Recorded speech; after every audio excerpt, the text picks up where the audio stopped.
What's going on, everyone? In today's episode, I'm going to show you how to test your soil in 2 different ways. Now, just because we're at the farm does not mean that this has to be a big scale. You can do this on a small scale. You can do this in your yard, even in a raised bed garden if you want to test your soil. It is super simple and it's very important because if you don't know how to properly test your soil, you're never really going to know what your soil analysis actually is, what the makeup is. And if you don't know what the makeup is, you can't properly amend it. And if you can't properly amend it, your plants are always going to be suffering. So with that, let's test some soil.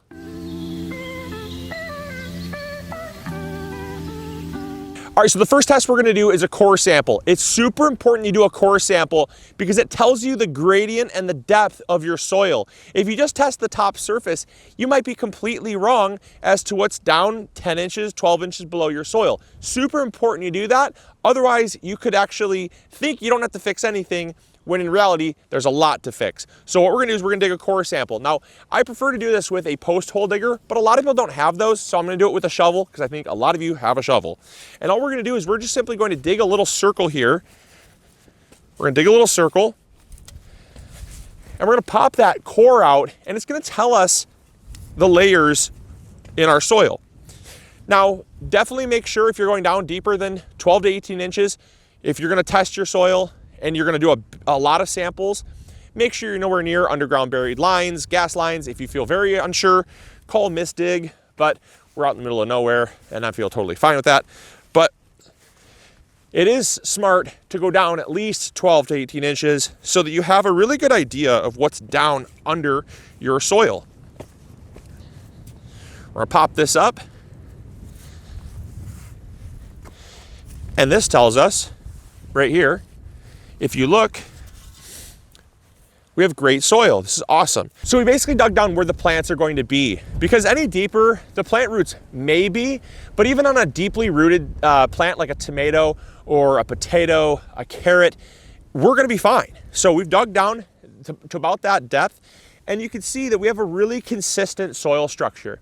If your soil were to change, say go from more of like a dark gray or a dark brown, something that has like silty, loamy texture to it, maybe even sandy, but it transitioned then into like clay, or maybe it transitioned into sand, you're gonna wanna know about that. And this gives you that window into what's down in your soil. It's called a core sample. It's very, very important. And this also tells you kind of more about your soil and what you should be analyzing. So since we know that it's all consistent, it's all the same type of soil here, now what we can do is we can analyze based on regions. Now on a big space, on our farm, what we're gonna do is we're actually gonna section this off. So this is going to be a soil sample here, and then there's gonna be a soil sample in that corner. There's gonna be a soil sample about halfway, and then a soil sample way in the back, because I do know through just digging the fence holes that our soil does change based on where we're at on the property. Now, if you're just doing a raised bed, the best idea is just to dig about 4 holes. Each corner is totally fine. That's gonna give you a rough average because the next type of sample we're going to do is what's called basically a settlement sample. Now, a settlement sample, just as the name implies, we're gonna put our soil into a cup of water, into a mason jar, and we're going to add water to the soil. We're gonna agitate it, and when it settles out, that's going to give us our percentages of sand, silt, and clay. Also very important to understanding the quality of your soil. Okay, so again, our sample is going to be a lot larger scale than yours. But again, that's what's so nice about gardening and farming is they're very interchangeable. You know, a soil sample can be done on a small scale or a large scale and it's still done exactly the same way. We're just simply going to test this core sample here. Then we're gonna test another core sample and another core sample to give us our gradient. This is like one big raised bed if you look at it like that. And so you would just do it on a much smaller scale. Now you don't have to add a lot of soil. You wanna be at least 2 or 3 inches below the soil surface because again, you want kind of that average. The top of the surface is always gonna look great. It's what you want about 2 or 3 inches below in what's called the rhizosphere. And that's what's super important to test. And we're gonna fill this up with water, just like this. And then we're simply gonna agitate it. Okay, so when we shake it, we're obviously gonna spill some, but that's okay. So you notice the very first thing to settle out is going to be the sand. The sand is the most dense and it has the largest particle size. After that, you're going to see the silt layer, and then you're going to see the clay layer. Now the clay layer gets basically emulsed in the water. Now the clay is very small particle size, very, very small. The silt is slightly larger particle size, but it's in this state here, it's fairly dense. It can settle out fairly quick. Ideally, you want to wait about, I'd say, 18 to 24 hours. But in most cases, even waiting a few minutes is going to give you a pretty good idea, because the chocolate brown color here, that eventually is going to be completely clear, eventually. But I know, because you can take essentially your total, right? You take a measuring tape. I'll show you what I'm talking about. So what I can do is, once all this is settled out, what I can do is I can go from the bottom of the glass to the top of the glass, and you're not measuring the water, you're simply measuring the sediment, okay? So I have about 2 inches of sediment here. And that tells me then what I can divide by. So if half of the sediment layer is sand, that means I have 50% sand. If I have about, let's say, 1.5 inches, that's maybe about 75% sand. If I have, let's say, 3/4 of an inch or so, that's maybe about 30% sand. And with those percentages, sand, silt, and clay, the sand, silt, and clay is what makes up a soil pyramid. Now I'm going to have Hannah post a picture of a soil pyramid. And basically, what you do is you follow your lines to where they intersect. You're going to start at the bottom of the triangle, and then you're going to go up the side of the triangle and down the other side. And when you find kind of the rough area where those lines intersect, you're going to have your percentage of sand, silt, and clay, giving you either sandy soil, clay soil, sandy loam, clay loam. There's a million different, well, not a million, there's maybe a dozen different types of soil. And that's going to tell you what you should be prioritizing. Now, obviously, this really looks like a glass of chocolate milk at this point. But after, like I said, after about, I'd say 15 to 20 minutes, that's about as much sedimentation as you really need to get, because I can already start to see the layers. I can already, I'm not sure how easy it is on camera, but I can already see. I mean, come in here, you got to be able to see this. This is so cool. So this is really super cool. I mean, as we're talking, it's settling out, and it's so fascinating. So you can see here, it's clear as day. The sand layer, clear as day.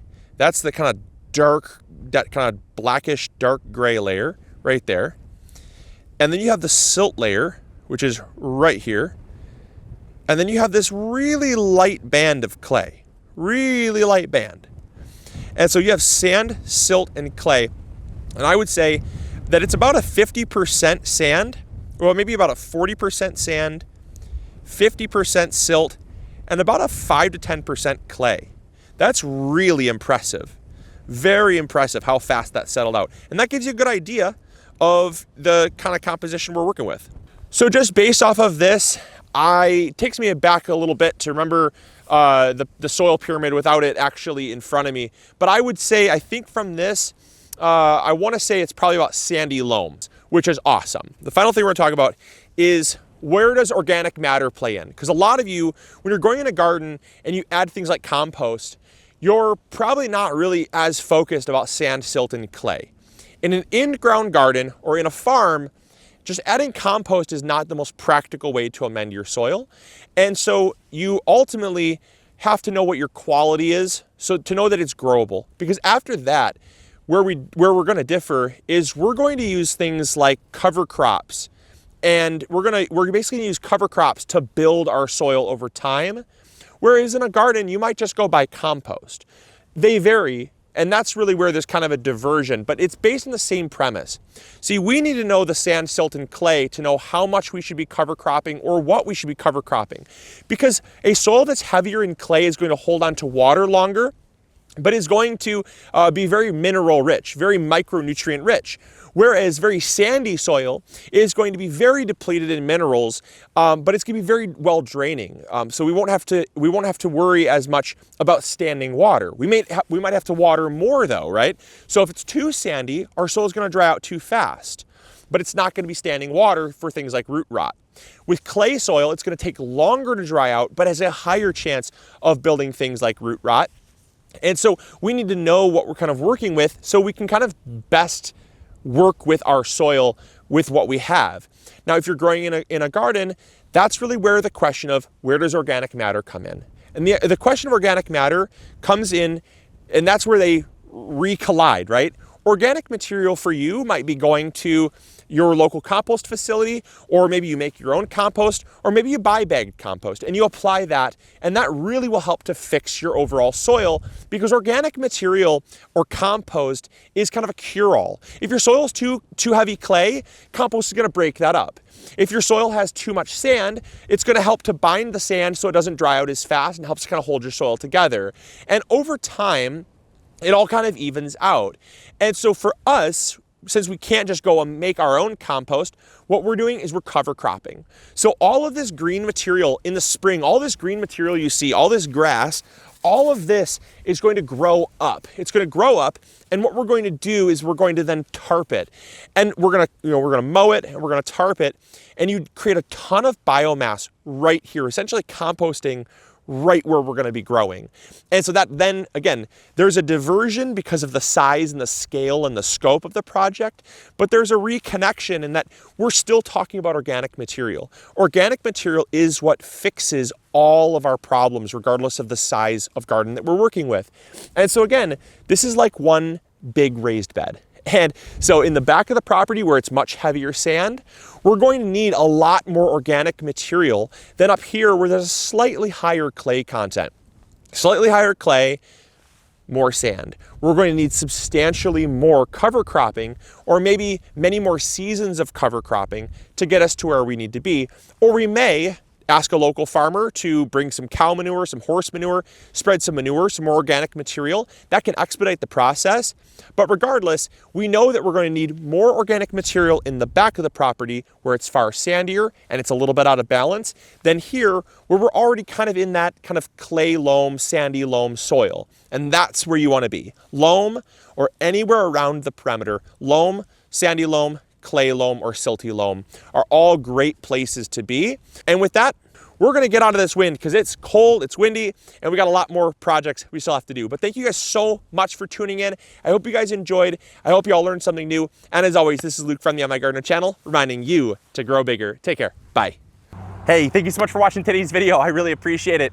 If you enjoyed, consider clicking this one. You'll probably enjoy it just as much. I want to thank you for your viewership, because without it, this channel would not be as amazing as it is.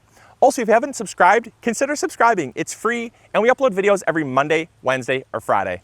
We also have vegetable seeds, fertilizer, or tools. If you need any of those, consider visiting MIgardener.com. Links will be in the description box below. We've got you covered. And as always, we'll see you all in the garden. Take care.